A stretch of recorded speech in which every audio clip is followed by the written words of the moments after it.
스가랴 12장 1절부터 14절 말씀입니다. 이스라엘에 관한 여호와의 경고의 말씀이라. 여호와 곧 하늘을 펴시며 땅에 터를 세우시며 사람 안에 심령을 심으시니가 이르시되, 보라, 내가 예루살렘으로 그 사면 모든 민족에게 취하게 하는 잔이 되게 할 것이라. 예루살렘이 에워싸일 때에 유다에까지 이르리라. 그날에는 내가 예루살렘을 모든 민족에게 무거운 돌이 되게 하리니 그것을 드는 모든 자는 크게 상할 것이라. 천하 만국이 그것을 치려고 모이리라. 여호와가 말하노라. 그날에 내가 모든 말을 쳐서 놀라게 하며 그 탄 자를 쳐서 미치게 하되, 유다 족속은 내가 돌보고 모든 민족의 말을 쳐서 눈이 멀게 하리니, 유다의 우두머리들이 마음속에 이르기를 예루살렘 주민이 그들의 하나님 만군의 여호와로 말미암아 힘을 얻었다 할지라. 그날에 내가 유다 지도자들을 나무 가운데에 화로 같게 하며 곡식단 사이에 횃불 같게 하리니, 그들이 그 좌우에 에워싼 모든 민족들을 불사를 것이요, 예루살렘 사람들은 다시 그 본 곳 예루살렘에 살게 되리라. 여호와가 먼저 유다 장막을 구원하리니 이는 다윗의 집의 영광과 예루살렘 주민의 영광이 유다보다 더하지 못하게 하려 함이니라. 그날에 여호와가 예루살렘 주민을 보호하리니 그 중에 약한 자가 그날에는 다윗 같겠고, 다윗의 족속은 하나님 같고 무리 앞에 있는 여호와의 사자 같을 것이라. 예루살렘을 치러 오는 이방 나라들을 그날에 내가 멸하기를 힘쓰리라. 내가 다윗의 집과 예루살렘 주민에게 은총과 간구하는 심령을 부어주리니 그들이 그 찌른 바 그를 바라보고 그를 위하여 애통하기를, 독자를 위하여 애통하듯 하며 그를 위하여 통곡하기를 창자를 위하여 통곡하듯 하리로다. 그날에 예루살렘에 큰 애통이 있으려니 무깃도 골짜기 하다 드럼문에 있던 애통과 같을 것이라. 온 땅 각 족속이 따로 애통하되 다윗의 족속이 따로 하고 그들의 아내들이 따로 하며, 나단의 족속이 따로 하고 그들의 아내들이 따로 하며, 레위의 족속이 따로 하고 그들의 아내들이 따로 하며, 시므이의 족속이 따로 하고 그들의 아내들이 따로 하며, 모든 남은 족속도 각기 따로 하고 그들의 아내들이 따로 하리라. 아멘. 오늘 말씀은 스가랴서의 후반부의 이야기입니다. 스가랴의 후반부는 두 개의 예언적인 메시지가 기록이 되어 있는데, 오늘 이 12장 말씀을 통해서 우리가 알 수 있는 몇 가지 내용이 있습니다. 첫째로 하나님께서 오늘 말씀을 통해서 우리에게 알려주시는 것은 하나님이 이스라엘을 강하게 하십니다 라는 것입니다. 하나님이 이스라엘을 강하게 하십니다. 3절 말씀을 제가 읽어드리도록 하겠습니다. 그날에는 내가 예루살렘을 모든 민족에게 무거운 돌이 되게 하리니 그것을 드는 모든 자는 크게 상할 것이라. 천하 만국이 그것을 치려고 모이리라. 오늘 말씀은 말세의 언약 공동체인 하나님의 백성들에게 일어날 일에 대한 내용이 기록되어 있습니다. 하나님께서 무엇을 말씀하시는가 하면, 하나님의 백성들이 완전히 변화되어서 대적들을 무찌르는 모습이 일어날 것이라고 말씀하십니다. 하나님을 떠난 이스라엘 백성들은 언제나 연약하였습니다. 그러나 하나님께서 회복하시는 하나님의 백성들은 강한 모습을 보이게 됩니다.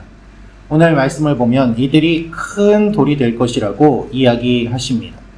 하나님께서 예루살렘을 술잔으로 삼으신다라고 말씀하시는데, 술잔은 하나님의 진노를 상징합니다. 이스라엘의 대적들이 하나님 앞에서 술에 취한 것처럼 비틀거리고 쓰러질 것임을 주님이 말씀하십니다. 또한 3절은 예루살렘이 무거운 돌이 되게 할 것이라고 말씀하십니다.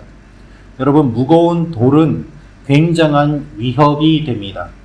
그 돌을 맞으면 모든 것이 망가지게 되고 그것을 들다가 다치는 일도 일어나게 됩니다. 그래서 3절 말씀을 보면 그것을 드는 모든 자는 크게 상할 것이다 라고 되어 있습니다. 예전에 군대에서 작업을 하다가 자그마한 돌뿌리가 있어서 거기에 걸려 넘어지는 일이 일어날까봐 중대장님이 이 돌 치워라 그러는데 돌을 빼려고 해도 안 빠지는 겁니다.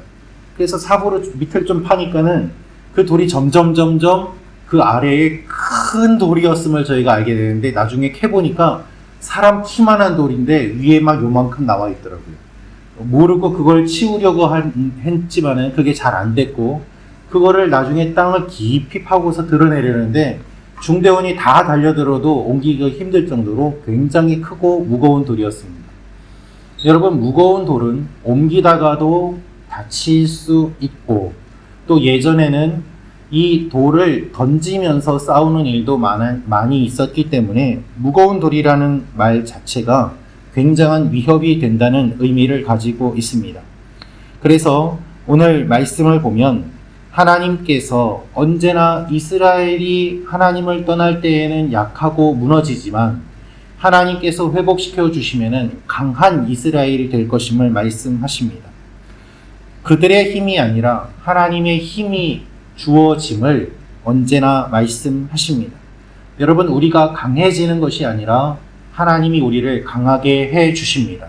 그래서 오늘도 우리의 힘으로 사는 것이 아니라 하나님께서 우리를 강하게 해 주시기를 간구하며 주님 앞에 기도하며 나아가는 여러분과 제가 되기를 소망합니다. 오늘 하나님이 함께 해주셔서 무거운 돌처럼 하나님 앞에 쓰임받는 일들이 일어날 줄로 믿습니다. 두 번째로 우리가 알 수 있는 것은 하나님이 회개의 영을 주십니다 라는 것입니다. 8절에서 10절 말씀 같이 읽겠습니다. 시작. 그날에 여호와가 예루살렘 주민을 보호하리니 그 중에 약한 자가 그날에는 다윗 같겠고 다윗의 족속은 하나님 같고 무리 앞에 있는 여호와의 사자 같을 것이라. 예루살렘을 치러 오는 이방 나라들을 그날에 내가 멸하기를 힘쓰리라. 내가 다윗의 집과 예루살렘 주민에게 은총과 간구하는 심령을 부어주리니 그들이 그 찌른 바 그를 바라보고 그를 위하여 애통하기를 독자를 위하여 애통하듯 하며 그를 위하여 통곡하기를 장자를 위하여 통곡하듯 하리로다. 아멘. 하나님이 예루살렘을 보호하겠다고 약속을 하셨고 그때에는 약한 사람이 다윗같이 강하게 될 것이다 라고 말씀을 하시는데 그 말에 이어서 하나님이 10절에 은총과 간구하는 심령을 부어주신다 라고 하십니다. 그래서 결국 회개하는 일이 일어날 것임을 말씀하시는데 그들이 애통하듯 그리고 통곡하기를 장자를 위하여 통곡하듯 하리로다 라면서 하나님께서 강하게 하시는 것과 회개가 함께 일어나는 일임을 주님이 말씀해 주십니다. 성령의 역사와 회개는 깊은 관계가 있습니다. 성령께서 역사하시면 우리는 강한 능력을 받게 되지만 동시에 성령께서 역사하시면 우리의 마음이 예민하여져서 죄에 대한 감각이 살아나게 되고 죄로 여기지 않았던 것들을 죄로 깨닫게 되며 회개하게 됩니다. 하나님이 예루살렘을 치러 오는 이방 나라들을 멸망시키겠다고 선포하시는데 그렇게 선포하시는 하나님의 말씀처럼 강한 용사가 되는 이들은 회개함으로 인한 거룩의 능력으로 덧입게 되는 것을 보게 됩니다. 여러분, 우리에게 있어서 가장 강력한 능력은 거룩입니다. 거룩은 회개로 가능합니다. 우리가 거룩하면 하나님이 우리와 함께 하시고 하나님이 우리에게 능력을 주십니다. 그래서 우리가 회개하는 것은 단순히 애통하는 것이 아니라 하나님 앞에 무릎 꿇고 하나님의 도움을 구하는 것이며 또한 하나님의 능력을 덧입는 방법이기도 하는 것입니다. 이 아침에 우리가 기도할 때 감동을 주시고 능력을 주신 하나님을 소망하며 나아가는 여러분과 제가 되기를 기대합니다. 마지막으로 알 수 있는 것은 한 사람 한 사람이 거룩해야 합니다 라는 것입니다. 한 사람 한 사람이 거룩해야 합니다. 14절 말씀을 읽어드리겠습니다. 모든 남은 족속도 각기 따로 하고 그들의 아내들이 따로 하리라. 12절부터는 온 땅 족속들이 따로 애통하되, 따로라는 말이 오늘 말씀에 매우 많이 등장하는 것을 볼 수 있습니다. 하나님께서 회개의 영을 부어주시는데 어떻게 회개하는가? 단체로 회개하기도 하지만 오늘 말씀을 보면 각각 따로따로 회개할 것이다 라고 말씀하십니다. 남편과 아내가 따로 회개합니다. 따로 애통해야 합니다. 이들이 애통해야 하는 것은 개인적인 후회가 아니라 하나님의 거룩함에 이르지 못하는 애통함입니다. 그래서 한 사람 한 사람이 하나님 앞에 눈물을 흘리며 각각 바르게 서기를 원하는 마음이 간절해진다는 것을 의미합니다. 여러분, 우리가 하나님 앞에 설 때에 한 사람 한 사람이 하나님 앞에 회개한 그 일을 하나님이 받으시고 그런 사람들이 모여서 민족을 이루게 하십니다. 그들을 통해서 하나님의 역사가 일어납니다. 예수님은 애통하는 자가 복이 있다고 말씀하셨습니다. 거룩한 애통함을 품고 기도할 때 그 눈물을 통하여 하나님의 능력이 우리에게 나타나게 되는 것입니다. 가장 강력한 힘은 회개의 눈물입니다. 진정한 부흥은 한 사람의 회개, 한 가정의 눈물에서 시작됩니다.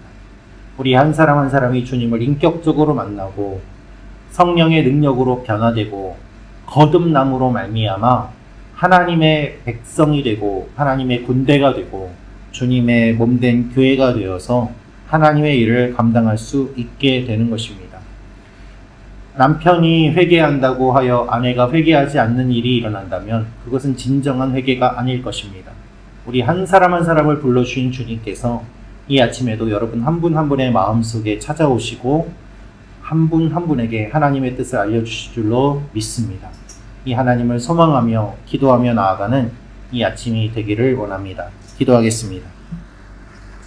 참 좋으신 아버지 하나님, 우리에게 회개의 영을 주시고 회개를 통하여 하나님의 능력을 덧입게 하시는 하나님, 오늘도 주님 앞에 저희가 한 사람 한 사람 신령과 진정으로 나아가기를 원하오니 이 아침에 저희들의 기도에 귀를 기울여 주시고 저희들의 마음이 애통하는 심령이 되게 하시며 주님 닮고자 하는 그 거룩한 열망이 우리 가운데 충만하게 하여 주시옵소서.